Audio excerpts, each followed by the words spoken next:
جمعية الدعوة والإرشاد وتوعية الجاليات بمحافظة بدر.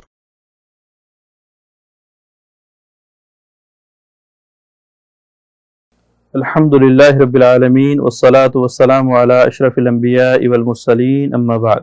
محترم سامعین و ناظرین، اللہ کی نورانی اور اللہ کی معزز اور مکرم مخلوق یعنی فرشتے،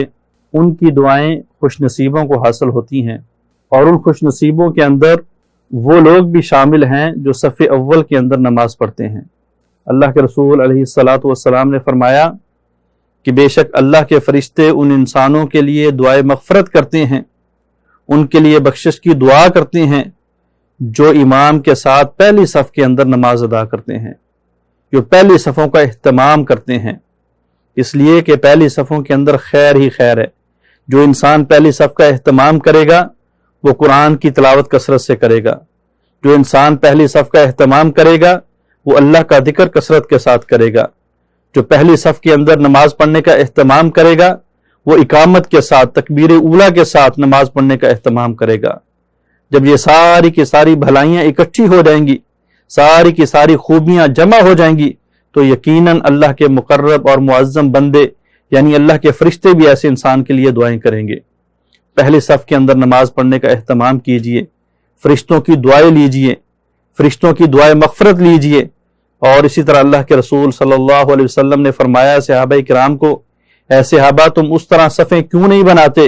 جس طرح اللہ کے فرشتے اللہ کے ہاں بناتے ہیں؟ پوچھا اللہ کے رسول فرشتے کیسے صف بناتے ہیں؟ فرمایا یتمون الصف الاول، وہ پہلی صفوں کو پہلے مکمل کرتے ہیں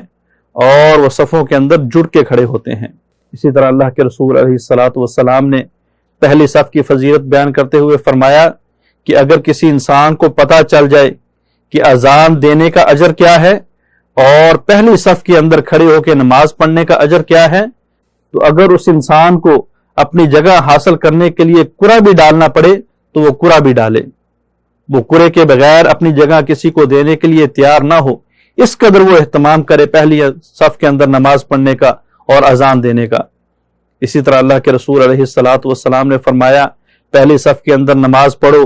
فرشتوں کی دعائیں لو، اور فرمایا کہ مردوں کی بہترین صف جو ہوتی ہے وہ پہلی صف ہوتی ہے، اور مردوں کی سب سے بری صف آخری صف ہوتی ہے۔